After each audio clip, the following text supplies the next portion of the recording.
Hey everybody, it's me again, and this monkey in front of me is my puppy dog Kai that will not turn around and look at you. But here's the but. Hey, welcome back to my channel. This is only my second long video. I got in my head and never could get one done. Um, but then I recently had this week. Today is Sunday. Um, and it's taken me a few days to make this video to my nerve up. Um, Long and the short of it, I'm bipolar, which you probably already know, and I'm very vocal about it. I'm very open about it. I try to raise as much awareness about it as I can. Um, for one, I've always been, I've noticed that people are scared when you mention you have bipolar. It can break up friendships, it can ruin relationships. Um, because of lack of understanding and lack of tolerance and many other reasons. But there's so much stigma around it that it just comes with a price always. Um, so today is Sunday. So I work about 45 minutes away from my home. So whenever I was on my way home from work Monday night, I don't know how to explain it anything other than racing, intrusive thoughts. And the reason it scared me so much is because I recently had a medication change. We went from Abilify to Latuda. Latuda had worked for the patients of my psychiatrist for a while. So she thought it would be safe to try me with that. The Abilify had been on it for a couple of years and it just wasn't, doing exactly like it was before. So, uh, the medicine was not reacting with me very well, and I lost 23 pounds in a month and a half. I wasn't able to eat what I was able to eat. I was throwing up. Um, it was just not a good situation. My potassium kept going low or lower in my lab work, and so they put me on potassium supplements. And then so I was taking those, but it wasn't very low. It was just a little lower than normal. So I started taking the potassium tablets, and I still was having so many problems with the medicine. And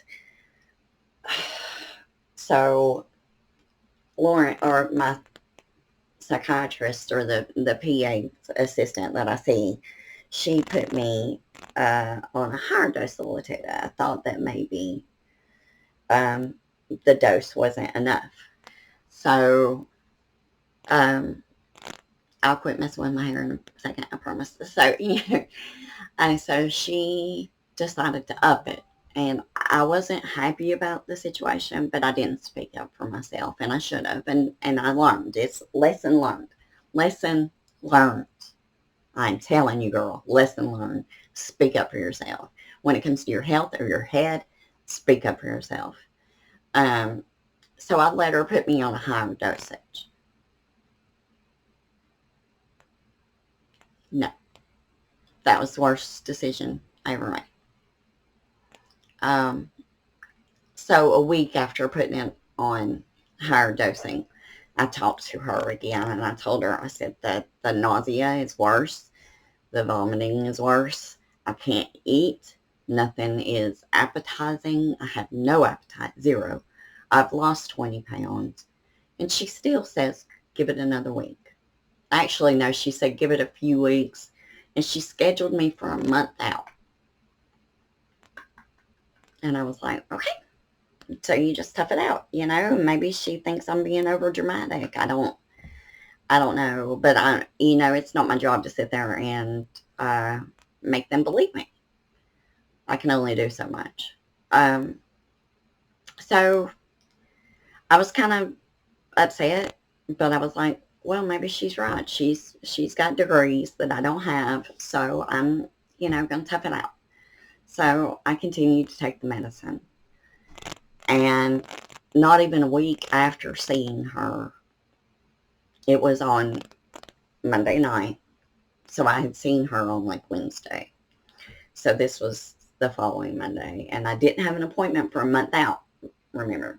So um, Monday night, when I had those intrusive thoughts and these horrible images and racing thoughts and things in my head on my way home, I was driving. It was really hard to drive. I couldn't focus.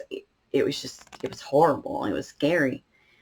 And so when I finally got home, I was just tore apart. I was devastated. I was having a panic attack.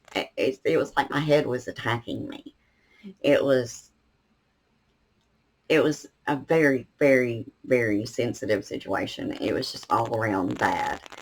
And so Tuesday morning, I was supposed to go to work at 12. Tuesday morning, what little sleep I had, I got up and I went to my mom's house. My mom lives right down the road from me, and I went to my mom's house and I was like, Mom, something's not right. I don't know what's going on, but something's not right. And Mom suggested that I go ahead and call the psychiatrist. So I did. And I said, I really need to speak with her. And at this point, I was crying so heavily and I couldn't stop. Um, and the only thing they could do was make me an appointment for the following day. And so I didn't have any choice. So it's just, you just hang on. And the only saving grace for me that day was I had a 1 o'clock Zoom appointment with my therapist coming up. So I was like, okay. So I was scared to get in my car and drive to work. I was scared to be by myself, especially in a big, heavy car that can be damaged and that I could be hurt and that I could hurt somebody else. And I didn't want to ever get in a situation that dire. So I called my coworker, or I texted her and chit-chatted with her and let her know what was going on, and she went into work for me at 12. So I let my boss know that she was coming in for me. I was having a mental health crisis. I would update as I could. So at 1 o'clock, my Zoom appointment with Josh came up, and I talked with him, and within 10-15 minutes of the conversation, he was like, I think you need to go to the hospital and be stabilized. This medicine is not helping you until you can get in with Lauren and explain to her and get your medicine changed. I think you need to go to the hospital for some relief. So my biggest fear in life is to be locked away and being told that I can't leave. It's my biggest fear. So I've always been afraid, especially in a hospital setting, to say the truth of what is actually on my mind, because I don't know how that will be perceived. I've not had the best of luck with people believing me in my medical and mental health history, and it's not for any other reason other than they just don't believe me, and then shit happens and they're like, oh yeah, you're right. I'm like, yeah, I know, it's my body. So anyhow, whatever. So I told Josh, I said, I'm scared. I'm scared they won't let me leave. And I was terrified. But he talked me into it. And I talked to my mom, and she said she would drive me. She could use my car. And he told me, he said, um, take your laptop, take your phone, so you'll have something to keep your mind off of it. He said they probably won't even keep you overnight. So, and he told me what to say to him when I got there. And so I felt a little less nervous, and I had Mom take me. And when we got there, the receptionist was lovely. I told her, I said, I don't know what's going on with me. There's something going on. I had a medicine change a month and a half ago, and things have been crazy since. And just having a lot of racing thoughts. I can't keep a straight train of thought. I'm just miserable. And I said, and I was telling them I have a lot of anxiety, a lot of feeling like desperation and devastation. And anywho, so they take my blood, they do all my vitals and all that stuff, and then they put me on a psych hold, and they put me on suicide watch. And I don't know how it is in every state. I'm in North Carolina. This happened in Salisbury at the hospital there. It's a small town outside of Charlotte. And so when they put you on the psych hold, they take away everything that you have with you.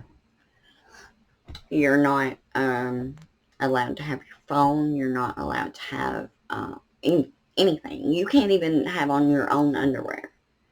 You have to strip and put on these paper uniforms.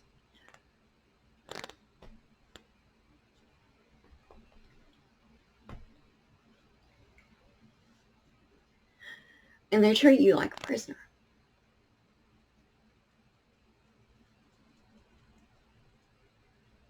They watch you while you undress. They watch you go to the bathroom. They watch you eat. They watch you sleep. I understand 100%. If I was straight up suicidal, I understand them taking my laptop and my stuff. I get that. I'm okay with that. I don't understand why I'm not allowed to have my phone. I don't understand why I can't have a scrunchie in my hair. And instead of explaining it to me, they just act like I'm bothering them. Like I'm just a burden to them. And oh my God, it's just another mental health patient. They hadn't even run my blood. They haven't checked on me. They put me in a room with nothing in there.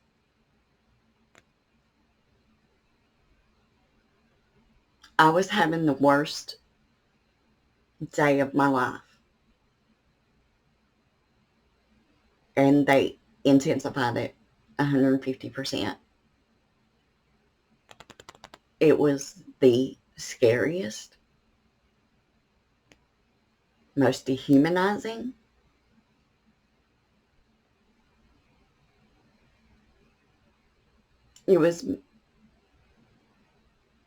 I've lived 43 years. I've had 3 children in hospitals. No privacy. You would think that nothing would bother me. Being treated less than human fucking bothers me. It bothers me that they do that to any age. Any age. I'm talking children. Children as young as 6, I heard. How is this okay?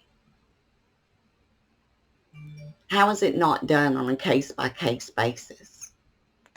How are there not counselors or somebody that can talk with you and determine what is the situation is best for you? They don't. They lump everybody in together. They hear bipolar, they lump you in with schizophrenics, with people that are suicidal, that people that are homicidal. I had cops outside my room and in my room. I had male nurses in there. I had several in there with me when they did an EKG and lifted my shirt. didn't have on any bra, freaking doors open. The whole hospital could come in. There's people all over the room and they don't care. They don't care.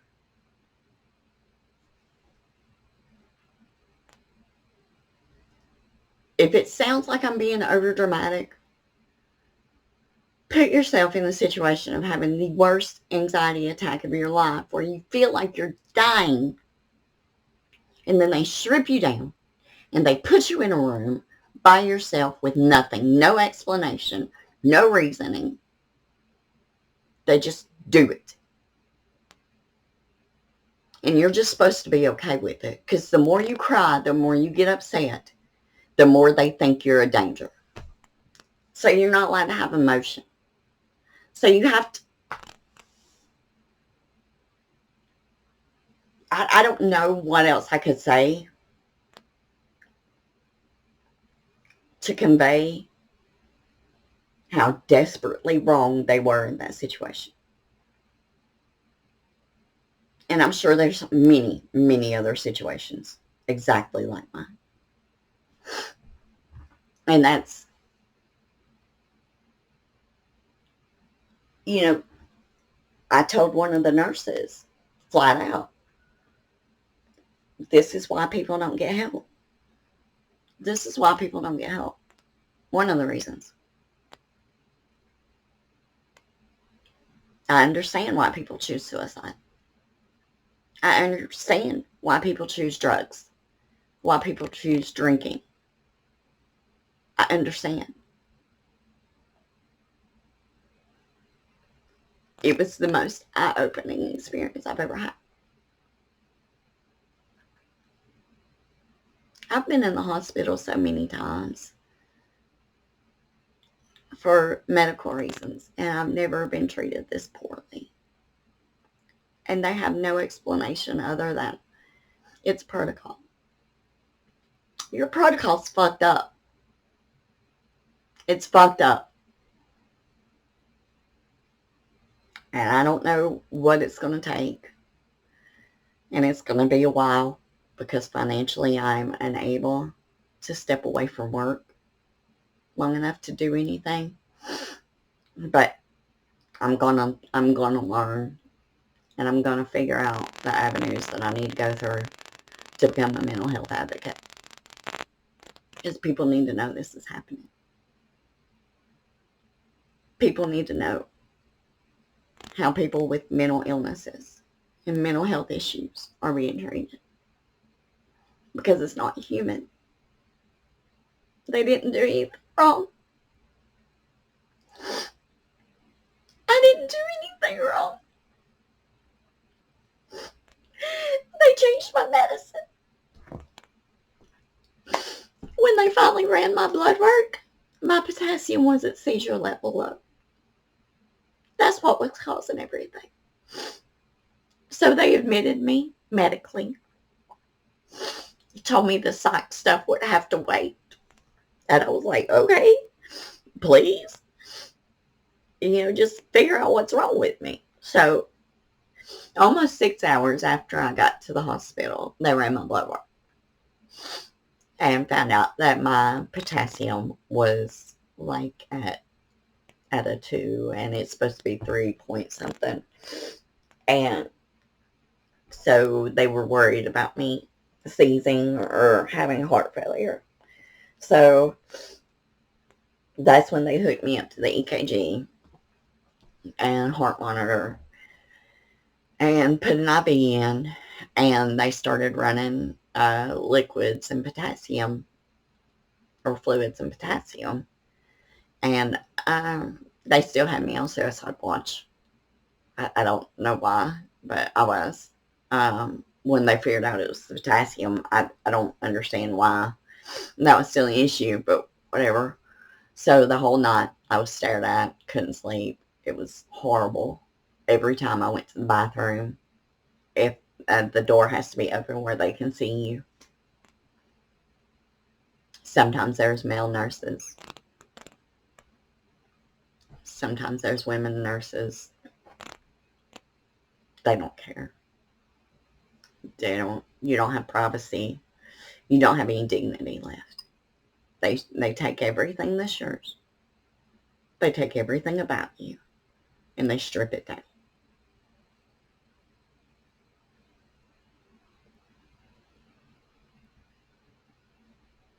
I can't. Not ever will I ever trust another doctor. Not ever will I tell anybody in a hospital setting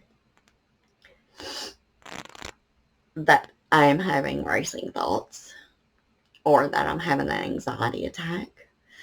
I think I'll keep that to myself.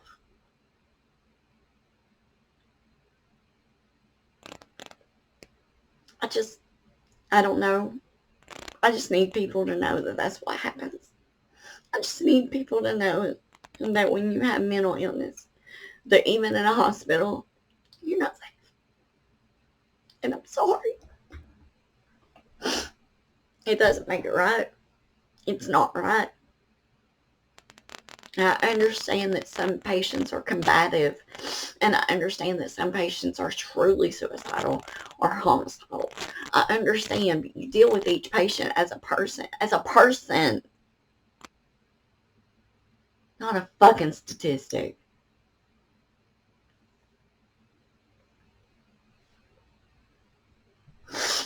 This is why people don't get help. This is why people are scared to death to get help. Anywho, oh, okay, maybe my next video will be a little less heavy, probably, but anywho, so they worked my potassium up all night and all through the day, and it took 3 different Zoom therapist people before they finally took me off suicide watch. And they couldn't understand. The last one that I talked to was like, why were you even on suicide watch? I was like, I don't know, you tell me.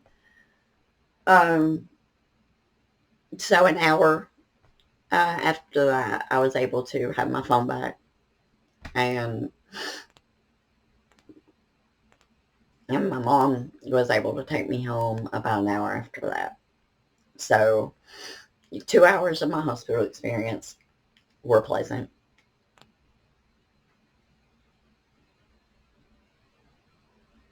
It's not the nurse's fault. They were just doing their jobs. It's not cops' fault. They're just doing their jobs. It's the jobs that's fucked up. It's the system. It's the rules. It's the regulations. I don't think they've been dealt with since, what, the 70s or the 80s, maybe the 90s. They still didn't know shit about mental health then. They have not updated their policies on anything.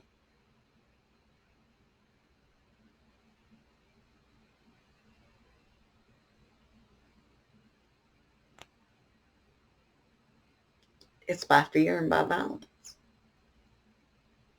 And it's not right. Anywho, so I'm Tammy. And there's my spiel about my hospital stay. There's my lovely bruises. And then my bruises from my IVs and shit in here. So,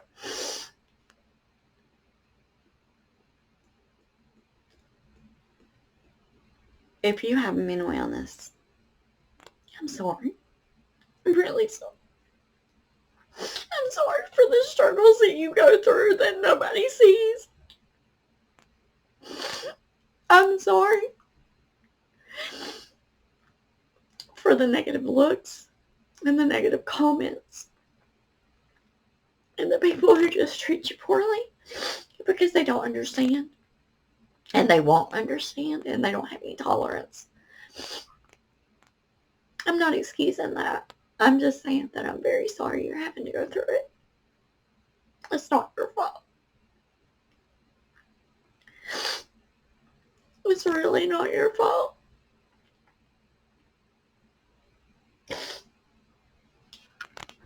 Hang on. So, I won't keep rambling anymore. I just wanted to talk about the most traumatizing experience I've ever had in my entire life. And I just kind of want to raise a little bit of awareness about it. Not a little bit, a lot. And I'm going to continue to do so. I'm going to make some TikToks about it. And when I can do it without breaking down. But my mom's texting me. Um, I'm so blessed to have a mama and my babies and my friends and my cat bug, my pit bull. I'm so blessed, and I know I am. And they may not understand what I'm going through, but they try. And they have empathy and they have tolerance. And they know that we're not all perfect. And they accept me no matter what. And I'm blessed. But there's a lot of people out there that don't have that. And that keeps me up at night.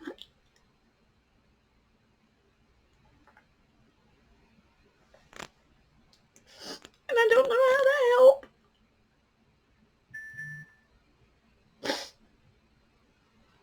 But I'm going to figure out how.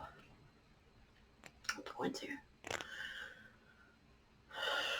So, I just kind of want everybody to be aware that, especially if you have any mental health concerns, and maybe check yourself medically first. Maybe go to your GP, get your levels checked, make sure all your medicines are working and stuff before you take it to a hospital with a psychiatrist issues. Just be careful. Know what you're walking into. Know what you're walking into. Anywho. Okay. So that was my video.